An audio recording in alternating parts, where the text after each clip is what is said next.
of the Patriot Day rally I set up in April, and very few people showed up that day. That was the day of the Boston bombing, unfortunately. And a lot of people were scared to come out because they thought the state capitol was shut down. And it was a miserable day. I remember I was in full dress uniform with long johns on. I still froze my ass off. So it wasn't fun, but like I said, I definitely like to see the hardy people that showed up. That was really invigorating. And actually one of the speakers, as far as Pastor Lee Parks, he's going to be here pretty soon. He also was at the rally, and he's going to be here today too. And I just want to give you a little joke I heard yesterday. I went to a constitutional workshop by, as far as Chris Ann Hall. This gal is a firecracker. I mean, I couldn't believe it. I mean, she turned me on to the, I mean, I've always been a history buff. I love history. And this gal knew the Constitution inside and out. She's a constitutional lawyer. She doesn't have, I mean, as far as Obama had nothing on her. And let's say, she just really, I mean, it was better than crack cocaine for me, believe me. It was just awesome. And like I said, I learned so much. And one of the jokes I wanted to share with you that she said, it was so good, it was so funny. Basically, this state trooper pulls this gal over for a broken taillight. She has a Second Amendment bumper sticker on there, so he's a little concerned for his safety. So he goes up there and says, "Ma'am, do you have any guns?" Says, "Yes, I do, officer. I have a 45 1911 in my dash." And she said, "Oh, okay." And he said, "Any more?" He says, "Well, yes, I have a 9mm in my purse." And then he goes, "Well, any more than that?" He says, "Well, I do have one more at 22 in my console." And he goes, "Ma'am, what are you afraid of?" And she said, "Not a damn thing." Thought that was the funniest joke. And also, one thing, that there's two questions that you can do to shut down anybody saying that we should have common sense gun reform. These are the two questions you ask. What does "shall not infringe" mean? And they'll hem and haw, and they'll go in to say, "Oh, well, you know, we're not getting into definition," and ask them, "Hey, what is the, as far as the NOAA, you know, the Webster dictionary of it?" And everybody knows "shall not" means, as far as will not, as far as, you know, as far as, excuse me, I'm getting mixed up. But basically, I mean, will not happen. Shall not means will not happen. And infringe means that basically it violates somebody. Okay, that right there, you know, as far as gets them where they're at, finds out. The second one, this is the important one. Why do we have Second Amendment rights? What? Yeah, but actually, the best answer was said by Noah Webster. But a lot of people will say, "Oh, so we can have skeet shooting, or we can have gun collecting, or anything else like that." They get off on a tangent. But the real reason was given by Noah Webster, who was responsible for the Webster Dictionary. At 17, he said this. The real reason is to keep a standing army off our doorstep. Yep. That is the reason we had the Second Amendment. Yep. And as far as now, I'd like to get into, as far as this actually is, I was going to do a speech on as far as constitutional abuses. But I'm going to post that on Facebook because I was reading the book by Chris Ann Hall last night, and this blew me away. This is something we need to get. It's a shot in the arm. It's adrenaline, basically. We need, as far as learn, that we are not just ordinary people. That we have, as far as exceptionalism within us. And we just got to believe in ourselves, but I'll get into it right now. Okay. Do you ever marvel at the bravery and apparent genius of the American founders? I remember when I first discovered the book Founding Brothers by Joseph Ellis. I wondered, how were these men able to dare and accomplish such a great feat as the establishment of American Republic? I was convinced that no men like these have ever lived, ever would live again. It is hard for me to consider the Constitution without a feeling of awe. Can you imagine being the author of the Declaration of Independence, Bill of Rights, or the Constitution? Seriously, who thinks, "Yeah, I could have come up with that"? How in the world did our founding fathers give us the greatest documents which our nation has ever founded? Just as the preamble of the Declaration is enough to stir the heart of the patriot, when it comes in the course of human events, it becomes necessary for one people to dissolve the political Excuse me, I'm going to switch my glasses. I'm wondering why I can't read this. Okay.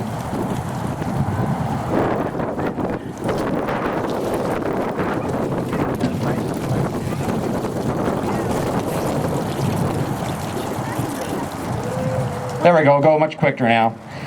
When in the course of human events it becomes necessary for one people to dissolve the political bands which have connected them with another, and to assume among the powers of earth a separate and equal station to which the laws of nature and the nature's God entitle them, a decent respect to the opinions of mankind requires that they should declare the causes which impel them to separation.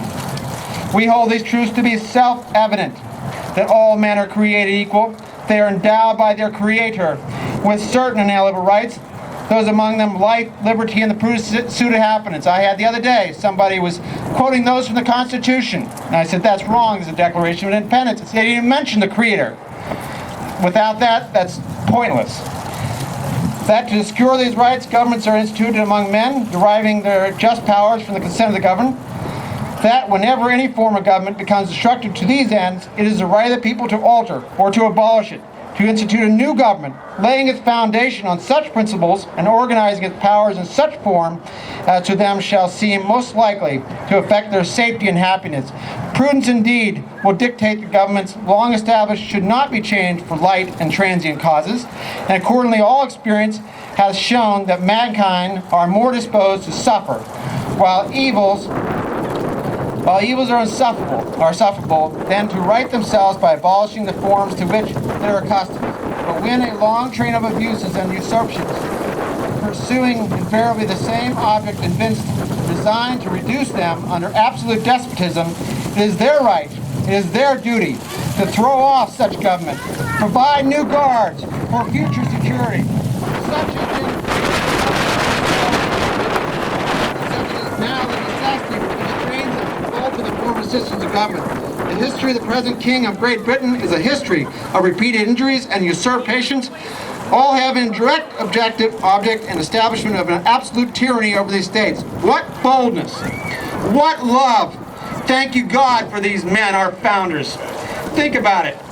This small handful of brave colonists declared war in the greatest military might on the planet. These courageous British subjects separated themselves from centuries of kingly rule and established for themselves, their descendants, the greatest representative government the world has ever known. Can you see yourself waking up one day and making these decisions?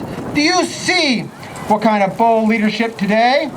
Sometimes it's hard to think of very many great leaders in our nation today.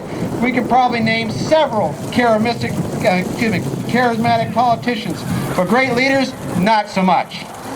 So then, why in colonial America was there such a preponderance of apparent visionaries?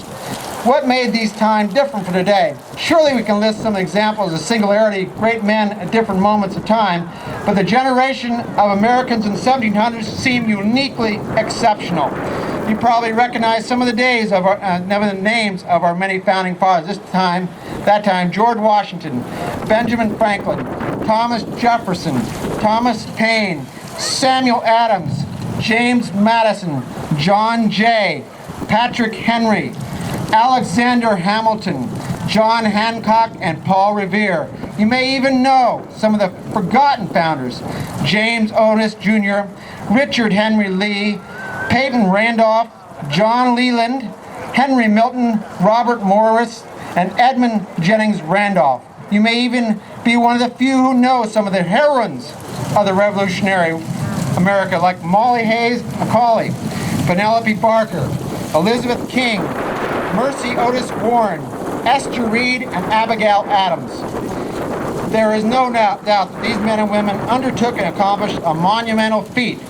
But were they really unique? Did they have the courage gene? I don't think so. The brilliance gene? I don't think so. Or were they just a bunch of rebels who got lucky? What do you say to that, Patriots? No way. What about you? Do you ever wonder, could I ever be great like that? Do you ever look at your son and daughter and think, could I be raising the next George Washington, the next Molly Pitcher? Some have said extraordinary circumstances make extraordinary men. But it seems that during the Revolutionary period, from being extraordinary was in fact ordinary. There was no shortage, apparently, of capable and courageous visionaries. Consider a few examples. The attorney Patrick Henry. His bold oratory at St. John's Church in Richmond, Virginia, which I visited, decisively stirred the Virginia Houses of Burgesses to send troops into the Revolutionary War. It is telling to note that Henry's oratory was so intense and so stirring that the hearers were almost incapable of not taking action. However, most could never recall what he actually said. They just knew what they had to do and couldn't help but do it. Thomas Jefferson said of Patrick Henry's hypnotic vocalizations, although it was difficult when Henry had spoken to tell what he had said, yet, while speaking, it always seemed directly to the point. When he had spoken in opposition to my opinion, had produced a great effect, and myself had been highly delighted and moved. I have asked myself, when he ceased, what the devil had he said? I could never answer the inquiry. Where is the principal passion today among our leaders, much less among our attorneys? Like I say, Chris Ann Hall, I saw that passion. Oh, that we could be inspired by the passion of principle and truth, rather than by empty promises and theatrical rhetoric. The great pamphleteer Thomas Paine, a tailor and journalist. Paine wrote the 48-page pamphlet Common Sense. Because these treasonous arguments for independence for Great Britain, Common Sense was simply written by an Englishman, was penned inside of it. This anonymous publication sold 120,000 copies in 3 months and 500,000 in the first year. John Adams reportedly said, without the pen of the author of Common Sense, the sword of Washington would have been raised in vain. We certainly cannot forget the statesman Samuel Adams, perhaps the original community organizer and originator of the Tea Party. Or was Penelope Barker, but we'll get into that. Samuel Adams believed the government to be violating the British Constitution in the colonies. First in 1764 and then in 1772, he and his colleagues used the Committee of Correspondence to help coordinate resistance. He used the committees to bring like-minded patriots together throughout the 13 colonies. Those resistance groups led to the formation of the Sons of Liberty and the famous Boston Tea Party in 1773 and eventually the American Revolution. Sam Adams used the committees of correspondence to rally oppositions against issues of overreaching tyrannical government and devise a plan of action.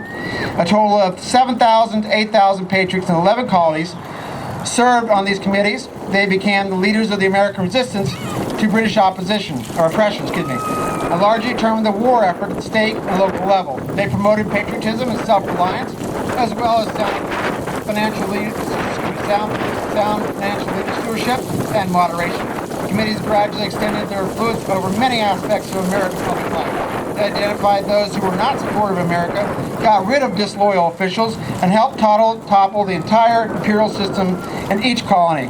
They eventually supervised the elections of provincial conventions and took over the actual operation of the colonial government. Ladies, how about Penelope Barker of Edmonton, North Carolina? Fed up with British tyranny and taxation, she organized the Edmonton Tea Party in 1774. In the home of her friend Elizabeth King, she and 50 other women signed a declaration and sent it to be published in a London newspaper. In part, the declaration said, maybe it has only been men who have protested the king up to now. That only means we women have taken too long to let our voices be heard.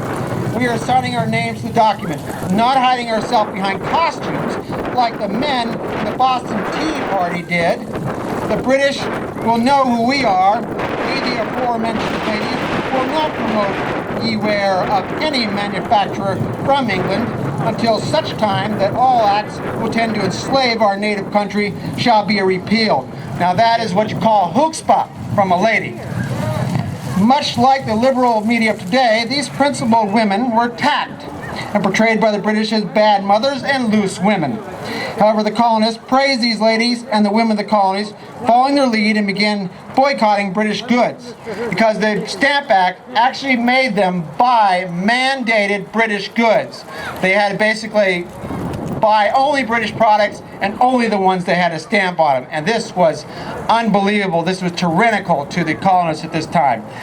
It is possible that men and women like this are forever lost. We know for certain that history often repeats itself. Therefore, tyranny is always a threat to be guarded against. What if the times arise that we need such patriots again? How were they able to give us a foundation gives us the foundation we have today through our founding documents. There are certain many elements that contributed to our founding's phenomenal accomplishment, not the least of which was a powerful faith and a reliance on the providence and provision of God. But true faith is not blind faith. Real faith is built upon the foundation of what the faithful believe to be time-tested truth. And that is what the founders had, time-tasted truth. Or, put simply, the experience of history. Experience of their own experience from generations of like-minded, free-loving people that came before them. They knew they came from and why. They knew what they believed and why. The truth is, they didn't just wake up one day and decide to create the greatest nation in the world and then began to make up the framework out of thin air. Our founders, like us, had a heritage of liberty, and unlike us, they weren't ignorant to that heritage. They knew their heritage because they knew their history. Because they knew their history, our founders knew what worked and knew what was right. Knowing that they were standing on a solid foundation of what worked and what was right contributed to the courage and resolve with which they pursued the cause of liberty.